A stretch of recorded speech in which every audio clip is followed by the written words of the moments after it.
wabarakatuh, ketemu lagi sama aku Ayu Gana. Nah, melanjut dari cerita-cerita aku tentang persalinan, kali ini aku mau share tentang barang-barang apa saja sih yang dibawa ke rumah sakit pada saat lahiran. Nah, barang-barang yang dibawa ke rumah sakit itu aku bagi menjadi 4 bagian. Yang pertama adalah dokumen, kemudian barang-barang untuk ibu, barang-barang untuk bayi, dan barang-barang untuk penunggu.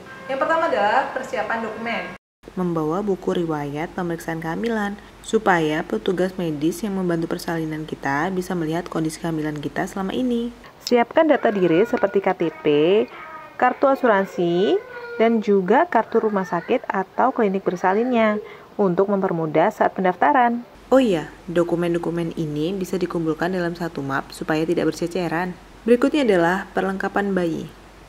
Ada beberapa tempat melahirkan yang sudah menyediakan beberapa perlengkapan bayi. Jadi, kita tidak perlu membawa banyak perlengkapan.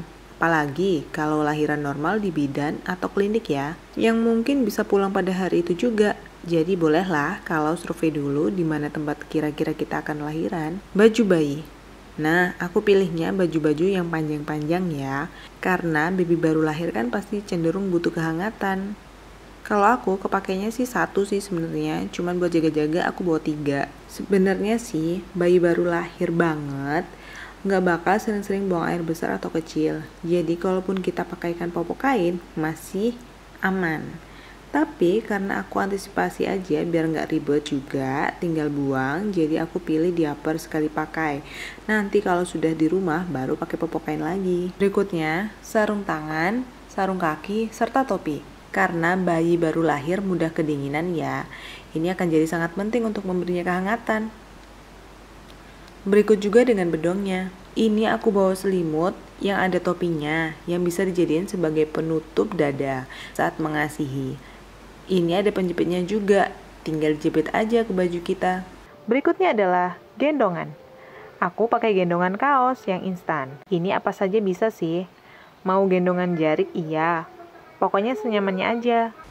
Berikutnya adalah perlengkapan skincare. Sebenarnya kalau kita lahiran normal, yang sekiranya pulang saat itu juga, skincare bayi tidak dibutuhkan karena biasanya bayi belum dimandikan.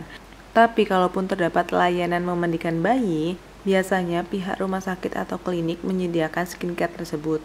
Jadi ini buat tambahan aja. Berikutnya adalah tisu basah untuk jaga-jaga membersihkan area-area yang kotor pada bayi, ataupun ketika dia lagi pup. Nah, perlengkapan bayi hariannya baiknya dipisahkan, dikumpulkan jadi satu seperti ini, supaya memudahkan kita saat memberikannya pada petugas sesaat setelah lahiran. Nah, isinya ada baju, ada topi, sarung tangan dan sarung kaki, bedong, diaper, bisa gunakan plastik klip seperti ini, atau pembungkus lainnya.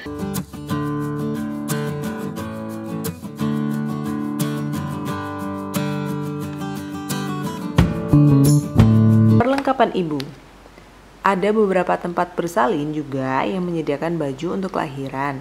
Tapi kalau di bidan atau klinik biasanya ya pakai baju yang kita pakai.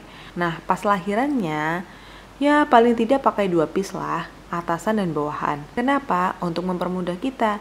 Jadi pas lahiran tinggal dicopot bawahannya supaya tidak kena darah. Jadi cukup bawa 2 sih, waktu berangkat dan pada saat pulang. Biasanya pakai sarung atau kain jarik atau rok. Kalau mau ke toilet tinggal pakaikan sarung aja gitu. Jangan lupa hijabnya. Lebih baik gunakan yang hijab instan supaya nggak ribet gitu. Berikutnya adalah celana dalam beserta bra menyusuinya. Berikutnya adalah peralatan mandi. Kalaupun langsung pulang, paling tidak bawa sabun dan handuk untuk membersihkan darah. Lalu jangan lupa pakai softtek yang panjang ya, karena darah masih banyak banget. Atau sekarang sudah ada softtek khusus maternity, skincare, atau alat makeup sederhana kayak bedak, lipstick, dan pelembab. Berikutnya adalah sandal yang nyaman. Gunakan alas kaki yang nyaman selama berada di rumah sakit atau klinik. Ini supaya bisa merasa lebih santai dan nyaman untuk berjalan-jalan di sekitar klinik. Berikutnya adalah cemilan. Cemilan ini bisa untuk menambah energi untuk lahiran ataupun lapar setelah lahiran. Cemilannya bisa berupa kurma, susu, air putih, dan roti. Perlengkapan untuk penunggu. Yang pertama adalah baju ganti. Ini untuk antisipasi siapa tahu kena darah. Yang kedua adalah bantal tambahan atau selimut untuk tidur. Ini misalnya kalau kita lahirannya dini hari, sambil nunggu kita yang masih diobservasi bisa sambil tiduran. Yang ketiga adalah handphone dong plus chargernya. Jangan lupa dompet beserta isinya ya, hehehe. Nah, itu dia perlengkapan lahiran yang kira-kira dibawa ke rumah sakit atau klinik bersalin atau bidan. Semoga lahirannya lancar, sehat-sehat untuk ibu dan bayinya. Terima kasih.